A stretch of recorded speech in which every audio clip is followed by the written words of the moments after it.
सभी मेरे प्यारे सम्मानित विद्यार्थी विज्ञान के इस सदन में आप बैठे हुए हैं, आपका शुभकामना करते हुए हम आपसे विज्ञान की सदन की शुरुआत करने को कहते हैं। जोरदार तालियां।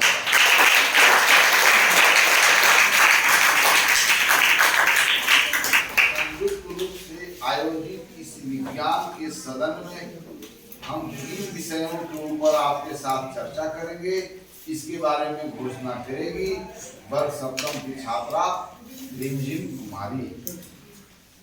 आज की विज्ञान की सदन में जिन विषय के बारे चर्चा करना है वो है चाल एवं औसत चाल। Very fine.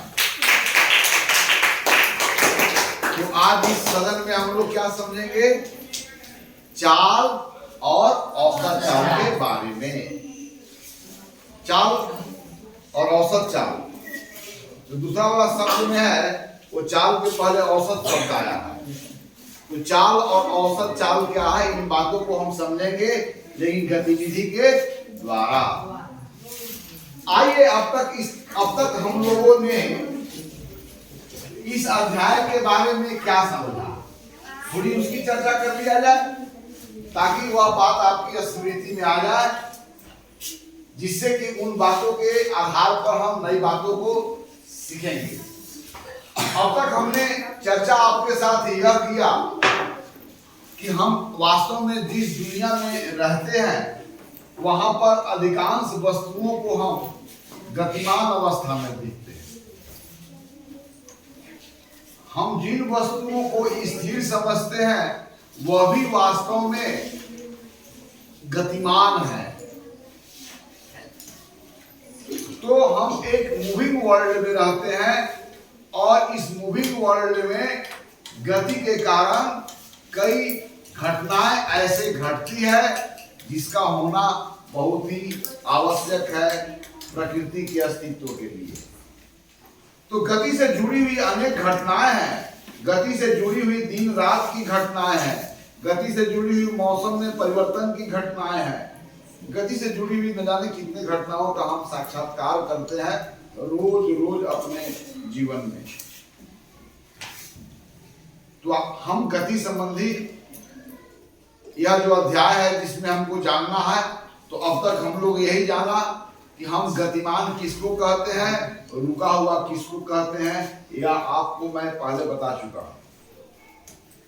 कौन सी वस्तु गतिमान है और कौन सी वस्तु विराम में है, इन बातों का निर्णय आपका अंतर्ज्ञान बचपन से करता आया है। तो ये न जाने कितने प्रकार की गतियां हमने बचपन से देखा है। गतियों की प्रकार इस बात पर निर्भर करता है कि गतिमान वस्तु किस किस पथों का अनुसरण करता है। अर्थात गतिमान वस्तु द्वारा जो पथ निर्मित होता है उस निर्मित पथ के आधार पर भी हम गतियों का वर्गीकरण करते हैं। जैसे सरल रेखा में गति, वृत्ताकार पथ पर गति, आगे पीछे गति, जैसे झुलुआ में झूलने का तो अनुभव होगा। तो न जाने कितनी प्रकार की गतियां को हमने देखा।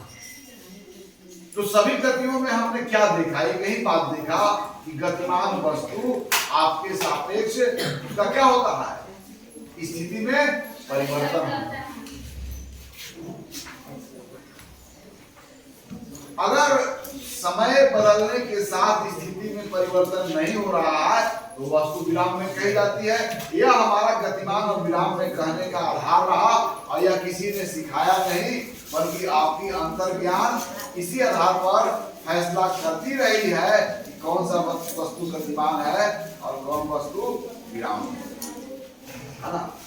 तो हमने अब तक गतियों का वर्गीकरण दो प्रकार से किया। कौन कौन? तीव्र गति और मंद गति। हमारे पास बहुत सारे ऐसे वस्तुएं हैं या ऐसे बहुत सारे वाहन को देखा है जिनकी गति बहुत तीव्र होती है और जिनकी गति बहुत मंद है।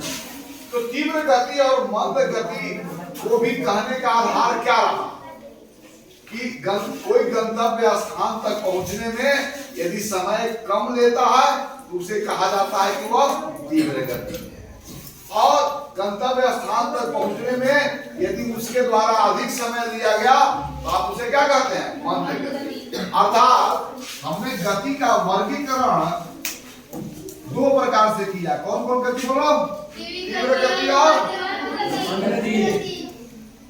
ओके, तीव्र गति और मंद गति, slow motion and fast motion. तो किसको स्लो मोशन का?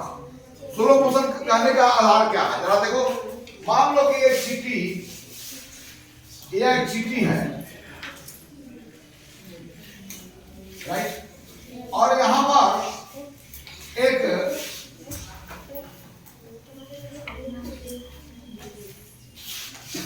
खरगोश है। दोनों अपना यात्रा यहां से प्रारंभ करते एक ही समय में, और यहां तक आने में नेचुरली कौन अधिक समय लगाएगा? यदि दोनों नहीं रुके, और कौन समय कम लगाएगा? यानी कि दोनों के द्वारा समान दूरी को तय करने में लगाए गए समय अलग अलग होने के कारण आप उन्हें कह रहे हो कि एक तीव्र गति से गति कर सकता है, मंद गति। तो तीव्र गति और मंद गति कहने का आधार तुम्हारा एक ही है कि यदि समान दूरी को तय करने में कोई व्यक्ति या कोई वाहन या कोई वस्तु अधिक समय लेता है तो कहा जाता है कि वह मंद गति से मूव किया है ना। तो दो गतिमान वस्तु में कौन सा तीव्र गति में है और कौन सा मंद गति में है, या कौन सा वस्तु तीव्र गति में गमन कर सकता है या मंद गति में गमन कर सकता है, यह तुम्हारा फैसला बचपन से लेते आया है। चलिए, एक साइकिल वाला और एक मोटरसाइकिल वाला दोनों एक ही समय में एक ही स्थान से चलना शुरू करते हैं, तो क्या हमारे ब्लॉक हुसैनाबाद तक पहुंचने में किनके द्वारा अधिक समय लिया जाएगा? साइकिल के द्वारा। किनके द्वारा कम समय लिया जाएगा? साइकिल के द्वारा। तो इस आधार पर हम क्या कहते हैं?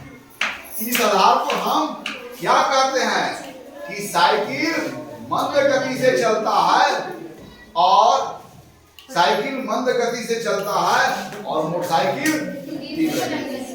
चलिए, समझ गए ना? अर्थात फास्ट मोशन और स्लो मोशन,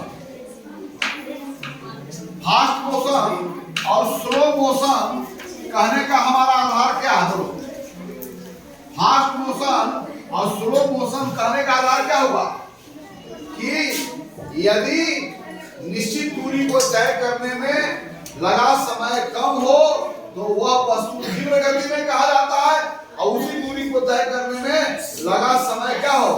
अधिक हो तो वह वस्तु। कोई और दूसरा आधार है जी? या किसी ने सिखाया है कि तुम्हारा अंतर ज्ञान इसी आधार पर निर्णय लेता रहा है, या तुम्हारा यह अंतर ज्ञान इस बात पर निर्णय लेता रहा है, यहाँ किसी ने सिखाया? चलिए, अब जो मैं आगे करूंगा वो आपको सिखाऊंगा। तो कहने का मतलब है कि जो वस्तु तेज गति से गति करता है और जो वस्तु मंद गति, जिसमें मंद गति है और तेज गति है, तो दोनों में तय करने के लिए हमारे पास दो राशियां हैं। क्या है? किसी वस्तु के द्वारा तय किया गया दूरी। कोई वस्तु मंद गति से गतिमान है। Any object is moving with fast motion और moving with slow motion. For deciding it what you have to find out first. तुम्हें क्या पता करना होगा सबसे पहले? तो किसी वस्तु के द्वारा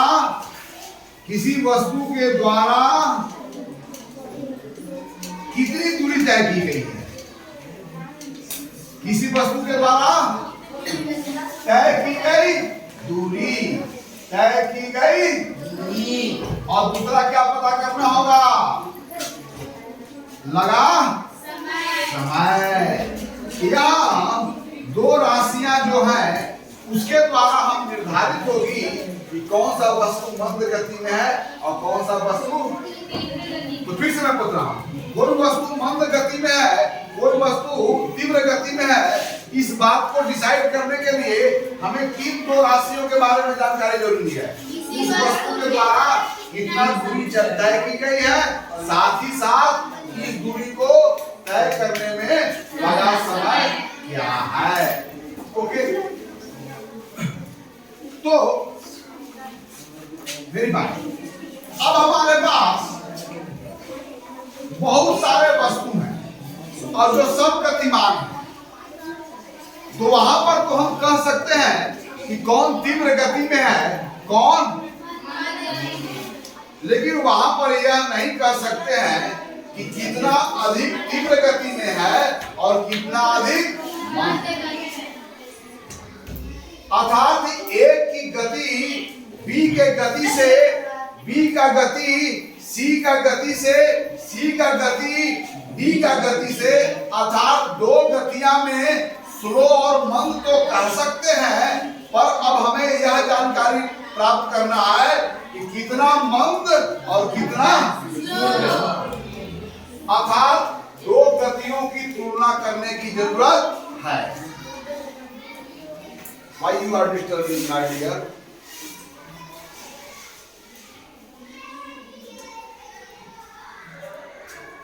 तो कितना तेज गति से और कितना गति से, तो यहाँ पर गतियों की तुलना करना है हमें। किसका तुलना करना है? तो गतियों की तुलना करने के लिए अब हमें किन बात की आवश्यकता होगी? हम तो कह सकते हैं कि I am taller than I, या आ जाओ इधर। Yes, it is very easy to decide that I am taller than this boy and this boy is smaller than me, than I, but हम इनसे कितना टॉलर है और यह हमसे कितना स्मॉलर है, इस बात का डिसाइड किया जा सकता है। यह तो बताया जा सकता है, लेकिन कितना हम इनसे लंबा है और कितना हम छोटा है, इस बात का निर्णय करना होगा। तब हमें क्या करना होगा? दोनों की लंबाइयों की मापन करना होगा। एक लंबाई दूसरे लंबाई से कितना ज्यादा है, दूसरे लंबाई तीसरे लंबाई से कितना ज्यादा है, उन लंबाइयों को चुनी हुई इकाइयों से तुलना करते हैं, जहां पर इकाइयां कभी आपका मिलीमीटर होती है, सेंटीमीटर होती है, मीटर होती है, बड़े दुनिया के किलोमीटर होती है, और अगर आप तारों ग्रहों की दूरियां नाप रहे हो तो वहां पर लाइट ईयर, बहुत सारे ऐसे इकाइयां आती है ना। तो दो गतियों की एग्जैक्टली कंपैरिजन करने के लिए कितना अधिक और कितना कम, तो वहां पर हमें क्या करना होगा? मापन। और मापन जब हम गति को करेंगे तो गति के मापन करने के लिए हमारे पास कौन सा शब्द आएगा? चाल। क्या आएगा? तो चाल क्या है? चाल गति का मापक है। चाल क्या है? बोलो। गति का मापक है।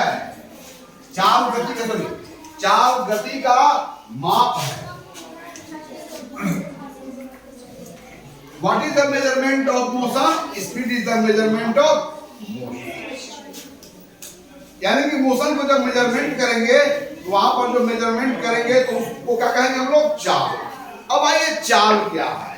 कोई तीव्र चल रहा है, कोई मंद चल रहा है, कोई तेज गति से चल रहा है, कि कोई स्लो गति से चल रहा है, माने किस दर से चल रहा है। लेकिन जब वह चल रहा है तो क्या क्या हो रहा है? वह दुनिया को तय कर रहा है, और इस दुनिया को तय करने में समय कुछ न कुछ लग रहा है ना। तो हम लोग यहाँ पर दो गतियों की तुलना करने के लिए गतियों की मापन करते हैं। अब गतियों के जब मापन करते हैं तो गतियों के गति के माप को हम क्या कहते हैं? चाल कहते हैं। और चाल में क्या पता करना है कि कुल दुनिया को कितना तय किया है और तय करने में कितना समय लगा है। तब यहाँ पता करना है कि उस समय के एक इकाई में तब चली गई दुनिया कितना है। अब मुझे बताइए, यदि 25 पुस्तकों का मूल्य 500 रुपया है तो एक पुस्तक का मूल्य ज्ञात करने के लिए क्या करते हैं? कुल मूल्य से कुल पुस्तक का संख्या को भाग देते हैं।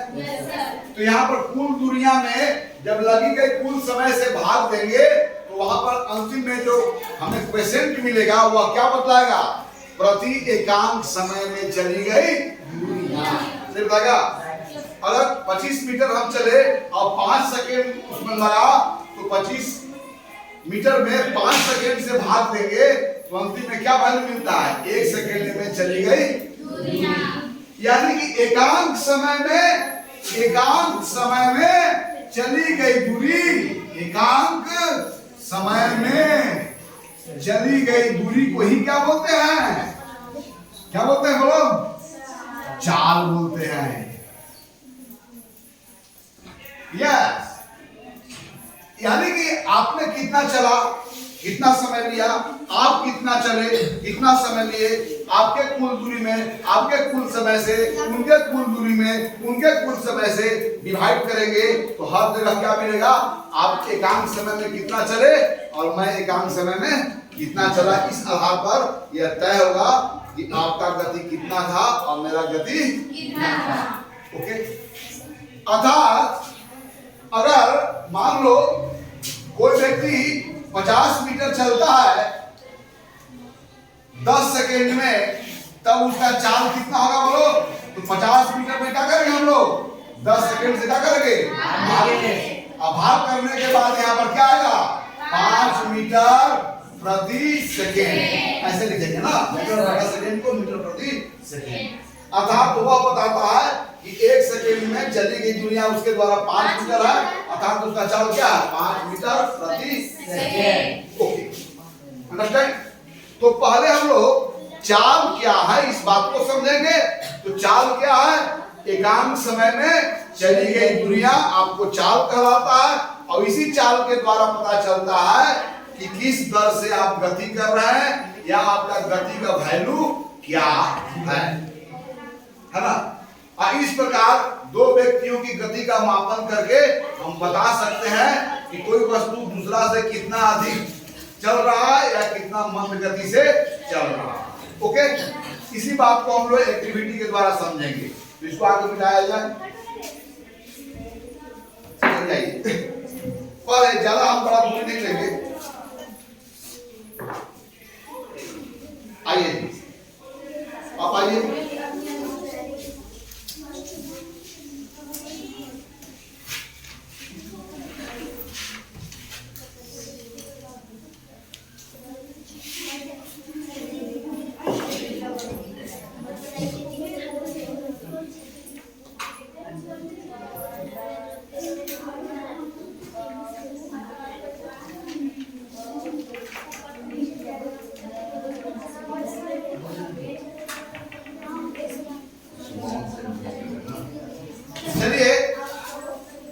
आपके पास यह मेजरिंग टेप है।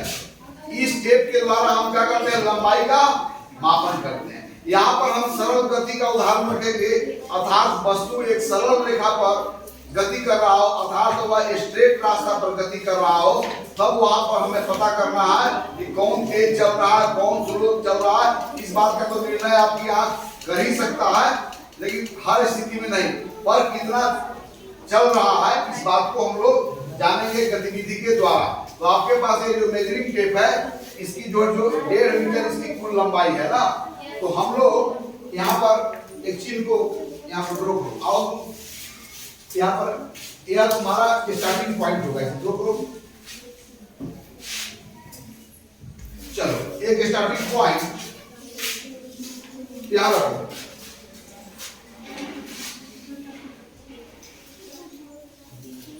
दुनिया में कौन वह है जो गति में है और एक ही दिशा में गतिमान है और समान दर से गतिमान है और कभी रुका आज तक नहीं है? वो कौन है?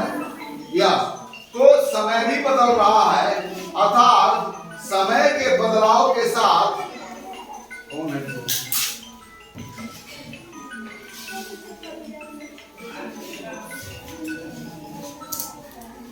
ब्लैक बोर्ड बंद हो जाएगा, बात बंद हो जाएगा।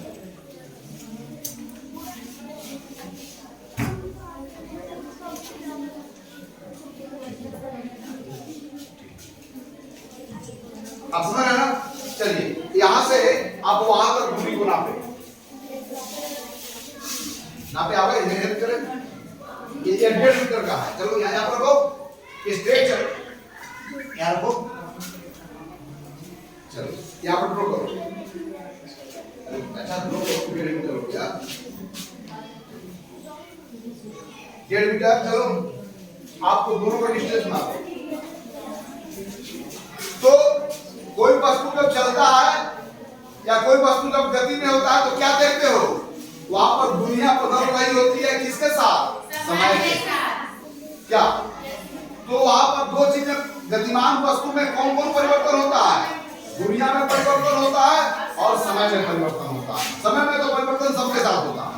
तो समय में परिवर्तन हुआ, दुनिया में भी परिवर्तन हुआ।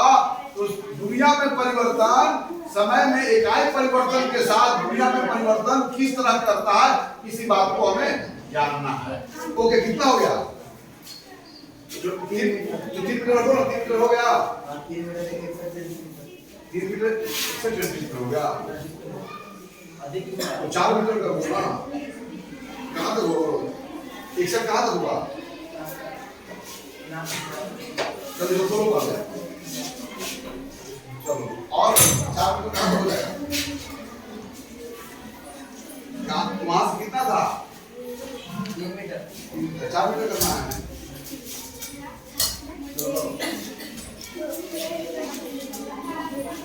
ठीक है ना? चलो मैं वहां लंबा कर दो। चलिए यहाँ पर तो समय को मापन, वह यंत्र जिसके द्वारा हम समय को मापते हैं उसे क्या बोलते हैं? समय क्या बोलते हैं? घड़ी बोलते ना। यहाँ हमारे हाथ में स्टॉप वॉच है, हम स्टॉप वॉच का यूज करेंगे।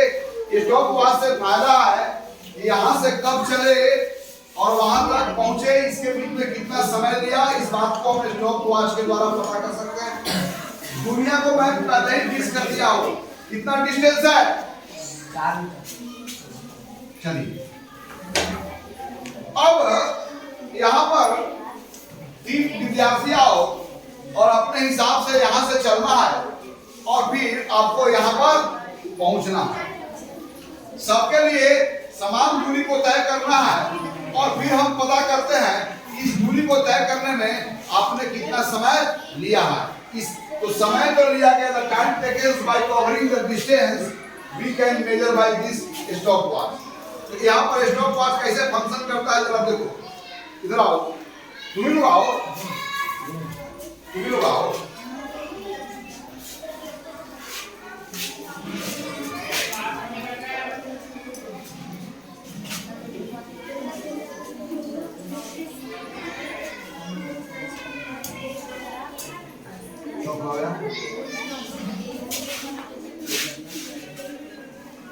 यहाँ पर आएगा रनर्स नेम, कौन तेज गति से चलता है ना। यहाँ पर हो गया डिस्टेंस कवर, कितना दूरी उन्होंने तय किया। और यहाँ पर आएगा टाइम टेकन, कितना समय लिया। और तब यहाँ पर यह जब पता हो जाएगा तो पर यूनिट टाइम कितना डिस्टेंस तय किया।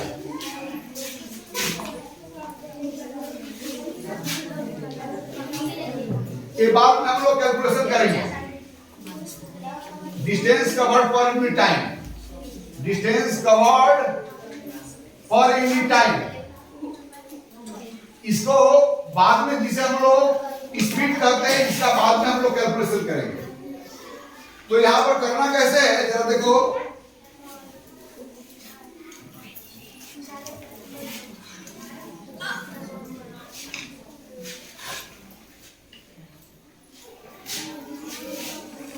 आओ देखो यहाँ पर यह स्टॉप वॉच है, यहाँ पर अभी 0 है, यह सेकेंड में नापता है। इसका यूनिट क्या है? सेकेंड। यानी कि इसका जो इंटीग्रल पार्ट है वहां पर जो आएगा डिजिट वो पूरा सेकेंड बताएगा। और यह सेकेंड का 10वां हिस्सा और सेकेंड में क्या हुआ 100वां हिस्सा, है ना। तो यहाँ कौन आएगा? 3 आओ, 1 आओ। चलिए आपका नाम क्या है? रिमझिम कुमारी को हम आर से डिनोट करते हैं ना, रिमझिम। अब रिमझिम यहाँ से चलेगी, इधर आओ। क्या कैसे वर्क करना बस सीखो बार बार। तुम भी लोग आओ, यहाँ करो ना, स्टार्ट रुक देना, यहाँ रुक जाएगा, स्टार्ट यहाँ रुक जाएगा, स्टार्ट रुक जाएगा। अरे मैं 0 0 कर रहा हूँ ना, 0 स्टार्ट हो यहाँ रुकना, करो ना। अब 0 करो, चलो ये जो भी होगा यहाँ से चलना शुरू करेगी। अब तुम चलना है और रिमझिम यहाँ से यहाँ तक आएगी एक सीधी पथ पर, या और यहाँ तक जब आएगी तो हम यह पता करेंगे कि इस डिस्टेंस को तय करने में रिमझिम के द्वारा कितना समय लिया गया है। और एक डेटा यहाँ पर लिखेंगे। आओ, कौन डेटा लिखेगा? आओ, या बोलना है ना, जब पूरा नजर पर होना चाहिए। ठीक, अब यहाँ पर मिलेगा, यहाँ पे मिलेगा, दोबारा हो जाएगा ना, 0 0 कर लो, ये यहाँ पर मिलेगा। चलिए हम 1 2 3 बोलेंगे तो अब चलना शुरू करिएगा। अब यहाँ पर हम लोग चाल के बारे में समझते हैं ना, तो चाल का मतलब ये चलेगी, गति में होगी। अब गति में होगी तो क्या होगा? इसमें दूरी बदलते जाएगी और दूरी बदलेगी तो समय भी उतना लगेगा। तो हम कुल दूरी और कुल समय को हम पता करेंगे। यहाँ पर कुल दूरी ऑलरेडी पता है, कितना है? 4 मीटर। कितना है? 4 मीटर। Yes, 4 metre. अब यहाँ पर कितना टाइम लगेगी वो तो स्ट्रोक बाद बताएगा। चलिए हम बोलेंगे 1 2 3।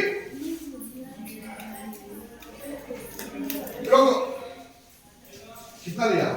3 सेकंड 3.74। जल्दी हो जी, ये सेकंड में है ना। छोड़ो, यहाँ इसका यूनिट क्या है? डिस्टेंस का यूनिट मीटर है और यहाँ पर यूनिट क्या है? सेकंड है। ओके, चलिए अब दूसरा कौन आएगा? दूसरा आ जाओ। अभी हम लोग रफ काम कर रहे हैं ना। चलिए वहां चलिए, इधर आइए। क्या नाम है आपका? नेहा, स्नेहा। चलिए जी, 1 2 3 स्टॉप। 4.45। ये यहाँ लिखो। ये भी कितना दूर तय किया है? 4 मीटर। ये भी कितना दूर तय किया है? 4 मीटर। तीसरा कौन आएगा? आ जाओ। 0 0 कर लिया है ना। हमेशा रीडिंग के पहले आपको इंश्योर करना है कि 0 0 आपको बता है ना। ठीक है, आ जाओ। चलिए बोलेंगे 1 2 3। 2.85। चलिए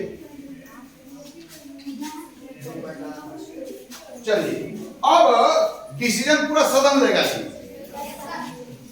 स्नेहा, रिमझिम, स्नेहा और खुशी अपनी यात्रा एक ही स्थान से शुरू की और तीनों के द्वारा अलग अलग दूरियां तय किया गया। कब तय किया गया?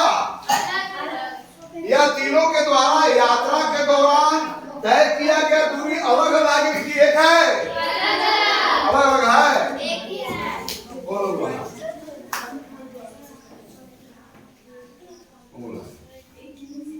देखो जरा, यह रिमझिम के द्वारा, स्नेह के द्वारा, खुशी के द्वारा जो इन्होंने यात्रा की, इनके द्वारा यात्रा के क्रम में इनके द्वारा तय किया गया दूरी अलग अलग था कि सेम दूरी को नहीं चला है? क्या अलग चला है जी? नहीं सर। तो सभी ने कितना दूरी चला है? 4 मीटर। कितना चला है? 4 मीटर। चलिए सभी ने 4 मीटर ही दूरी तय किया। लेकिन आप बताइए कि इन तीनों में अधिक कौन गति से चला है और कम गति से कौन चला है?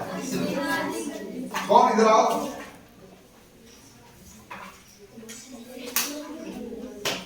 अब बताओ कि इन तीनों में सबसे अधिक गतिमान कौन था? स्नेहा कहाँ है? स्नेहा सबसे ज्यादा गतिमान था। नहीं सर। हम क्या पूछ रहे हैं? इन तीनों में सबसे अधिक तेज कौन चला है? कहाँ है खुशी? खुशी का अच्छा ठीक है, निर्णय तुम लो। खुशी को तुम क्यों कह रहे हो कि यह कम गति से चला है? क्यों? क्या कारण बताओ। हमें पूरा आप फॉर्मल लैंग्वेज का प्रयोग करके यहाँ बोले उससे मतलब नहीं है। हमें साइंटिफिक रिक्वायरमेंट की आवश्यकता है। मात्र यही जानना है कि आप निर्णय जब ले रहे हैं तो आप कैसे कह रहे हैं कि खुशी तीव्र गति से गति किया है? बोलो, नहीं समझ आ रहा है? चलिए, कौन बता सकता है? आ जाओ इधर। कैसे? अच्छा, कैसे कह रहे हो कि खुशी जो है वो तेज गति से चला है? बताओ। खुशी को यहाँ से वहाँ जाने में सबसे कम समय लगा। Very fine. खुशी के द्वारा उसी दूरी को तय करने में खुशी ने कम समय लगाया है। इस कारण क्या कर रहे हैं? खुशी अपनी यात्रा में तेज चाल से चला है। क्या? अच्छा, इधर से लड़का बताओ यार, बताओ कि तीनों में सबसे मंद गति से कौन चला है? अपनी यात्रा में स्लो स्पीड से कौन चला है? स्लो मोशन से आओ जरा बताओ। और बताओ, आप बताओ, बताना है। स्नेहा कहाँ है? स्नेहा। अच्छा बताओ, तुम क्यों कह रहे हो कि स्नेहा जो है सो मंद गति से गतिमान रही है? अच्छा, मैंने उस समय मैंने समान दूरी तय करने में उसके द्वारा सबसे अधिक समय लगा कि सबसे कम समय लगा है? एक तो समान दूरी को तय करने में स्नेहा ने सबसे अधिक समय लिया है। इस कारण उसे क्या कह रहे हैं? मंद। Very fine, very fine. चलो, तो इस डेटा जो हमने कलेक्ट किया, इस डेटा में हमारे पास कौन मंद गति में है और कौन तीव्र गति में है, यह बात कहने का आधार सिर्फ इतना ही रहा कि समान दूरी को तय करने में लगा समय कितना है, किसका ज्यादा है और किसका कम है। लेकिन हमें चाल ज्ञात करना है, ये तो हम डिसाइड कर लिया। लेकिन स्नेहा, रिमझिम स्नेहा से कितना अधिक चली है, स्नेहा खुशी से कितना अधिक चली है, तो जब तक हमारे इनके पास मेजरमेंट नहीं होगा, यानी कि इनके चलने का दर क्या रहा, दूरी परिवर्तन किस दर से हुआ है इनके यात्रा में, यहाँ पर दूरी परिवर्तन किस दर से हुआ है इनकी यात्रा में समय के साथ, जब तक यह नहीं मालूम होगा तो हम इसे पूरा नहीं करेंगे। तो हमारे पास यहाँ पर क्या शब्द आएगा? क्या आएगा? चाल। चलिए हम रफ ही डाटा लेते हैं। वास्तव में आपने जो समय लिया होगा इससे अधिक या कम लिया होगा, उसकी कारणों के बारे में बात बताएंगे। यहाँ पर एग्जैक्ट टाइम को ज्ञात करने के लिए हमें कम से कम 10 ऑब्जर्वेशन देना चाहिए, पर हम इसी रफ ऑब्जर्वेशन के द्वारा हम निर्णय कर पाएंगे। अब आइए, तो मुझे बताइए, इधर आओ।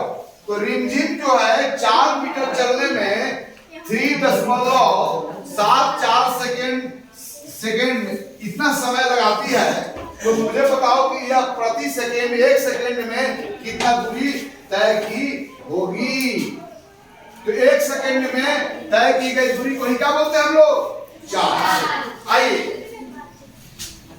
अब इनका स्पीड एसआर माने स्पीड ऑफ रिमझिम, एस माने speed of Sneha and S के माने स्पीड ऑफ खुशी को आप लोग फाइंड आउट कीजिए। तो यह प्रति सेकेंड कितना मीटर चला है, यह प्रति सेकेंड कितना मीटर चला है, यह प्रति सेकेंड कितना मीटर चला है, यह पता करें। चलिए इसको हम सरल बनाने के लिए तो कौन ज्ञात करेगा? मैथमेटिकली आओ। तो प्रति सेकंड कितना चला है इस बात का पता करने के लिए गणितीय रूप से क्या करते हैं? कुल दूरी में कुल समय से भाग देते हैं। क्या? और कुल दूरी में कुल समय से भाग देंगे तो वहां पर क्या होगा? 1 सेकंड में या प्रति सेकंड में चली गई दूरी पता चलेगा, जो उसका चाल बताएगा। तो इनका चाल ज्ञात करने के लिए क्या करेंगे हम लोग? नहीं, यहाँ पर खाली भाग में दीजिए, डायरेक्ट फॉर्मूला कीजिए, बाद में परसेंट जो निकाल देंगे। क्या करना होगा? हाँ ठीक है, और यहाँ पर मीटर प्रति सेकंड, इतना ही नंबर रखना है ना, भाग एक यहाँ पर लिख देंगे, ये तो मिनरल्स प्राप्त होगा। Very fine, very fine. चलिए दूसरा वर्ड फाइंड आउट कीजिए। तो रिमझिम के चाल कितना था? बोलो 4/3.74 मीटर पर सेकेंड। आइए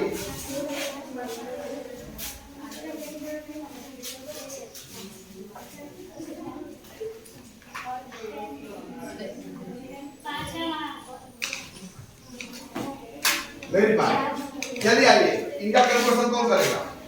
आगे करो। चलिए इनका आप बताइए कितना है? इधर आओ, इधर आओ, स्पीड का बताओ, जो बताओ कितना, बोलो क्या बोलो? 4/4.45 मीटर प्रति सेकंड। वेरी फाइन, बहुत अच्छा। अब चलिए थोड़ी सी गणित की बात। देखो यहाँ पर 4, यहाँ पर 4, यहाँ पर 4, हर जगह जो डिविडेंड सेम है, यानी 4 को ही यहाँ पढ़ा जा रहा है, 4 को पढ़ा जा रहा है, 4 को पढ़ा जा रहा है। तो जहां पर न्यूमरेटर डिनोमिनेटर छोटा होगा वहां पर कोसेंट क्या होगा? बड़ा होगा। और जहां पर डिनोमिनेटर बड़ा होगा वहां पर कोसेंट क्या होगा? छोटा। 4 में 3.74 से भाग किए, यहाँ 4 में 4.45 से भाग किए, यहाँ 4 में 2.85 से भाग किए, तो कहां पर डिनोमिनेटर सबसे बड़ा है? यहाँ पर। इसलिए यहाँ पर कोसेंट क्या होगा? सबसे छोटा होगा, और यहाँ पर कोसेंट सबसे बड़ा होगा। अर्थात तीनों का चाल जो है एस आर, क्या क्या चाल? एस आर, एस एस और एस के, स्पीड ऑफ रिमझिम, स्पीड ऑफ श्रेया और स्पीड ऑफ क्या है? खुशबू।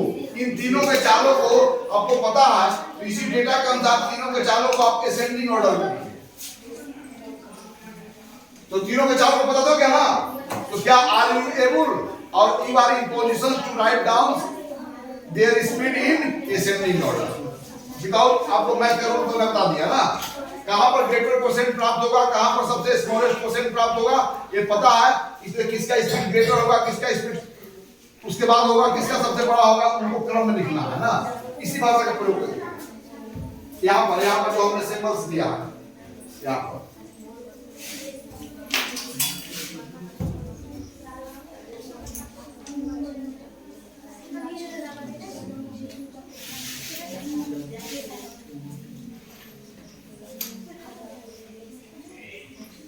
Very fine. अब यह थोड़ी सी यहाँ पर मैथमेटिकल ऑपरेशन करना होगा, आप रिजल्ट तक पहुंच सकते हैं ना। ये तो बात आप समझ गए। तो यहाँ पर मैं सुन रहा हूँ कि तीनों प्रतिस्पर्धियों में, या तीनों जो हमारा जो कॉम्पिटिटर थे, या तीनों जो हमारे पास धावक थे, तीनों धावकों में सबसे अधिक चाल किसका है? किसका है वो? और उसके बाद कौन है? और सबसे कम कौन है? यस, यहाँ पर आपने जो है डिसेंडिंग ऑर्डर में लिखा है ना। ओके चलिए अब फिर मिलाइए इसको। आइए अब दूसरा डेटा लेते हैं। अब हमें चाल तो समझ में आ गया, तो चाल समझ गए, तो किसी वस्तु का चाल क्या है? एकांक समय में चली गई दूरी। चलो किसी वस्तु का चाल से क्या मतलब है? बोलो एक साथ, किसी वस्तु के चाल से मेरा क्या मतलब है? Distance travelled in unit time is called it's speed. तो what is speed? Distance travelled in unit time is called speed. बोले फिर से बोलना, what is speed? Distance covered in unit time. तो व्हाट इज स्पीड? चाल क्या है? हिंदी में बोलो। बात लोगों को समझ गए। अब यहाँ पर प्रॉब्लम यह है कि औसत चाल क्या है। तो चाल से मेरा क्या आशय रहा? किसी वस्तु का चाल हमें क्या पता बताओ क्या छोड़ दे आप, इसकी जरूरत पड़ सकती है। तो किसी वस्तु का चाल क्या होगा बोलो? एकांत समय में। अब एकांत समय में तय की गई दूरी,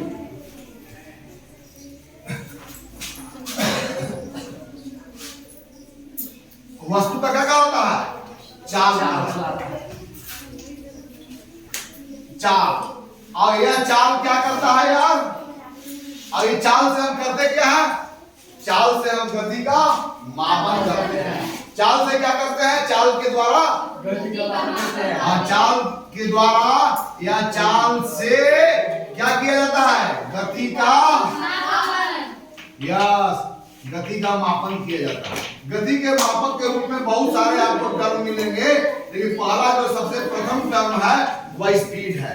तो स्पीड को हम गति के मापक के रूप में प्रयोग करते हैं, अर्थात गतिमान वस्तु एकांत समय में कितना दूरी तय कर रहा है, इस आधार पर हम बताते हैं इसकी चाल तीव्र है और कितना तीव्र है, मंद है और कितना मंद है। अर्थात दो या दो से अधिक गतियों को जब हम तुलना कर रहे होंगे तो कितना अधिक गति से गतिमान है, कितना कम गतिमान है, तो इस बात का फैसला हम सबसे पहले उनका चाल को पता करके तब हम करते होंगे कि कितना अधिक गतिमान है और कितना, यानी कि बिल्कुल सटीकता के साथ बताने के लिए कि कितना अधिक गतिमान है, कितना कम गतिमान है, गतियों का मापन करते हैं। और गतियों का मापन करते समय जो नया शब्द हमारे लाइफ में इंटर करता है उसे हम क्या कहते हैं? चाल कहते हैं। ओके, अब नेक्स्ट टर्म है एवरेज स्पीड। तो आज विज्ञान के सदन को हम यहीं पर स्थगित करते हैं और अगले सदन में हम लोग औसत चाल के बारे में विधिवत रूप से समझने का प्रयास करते हैं। आज यहीं पर आपको छोड़ते हैं।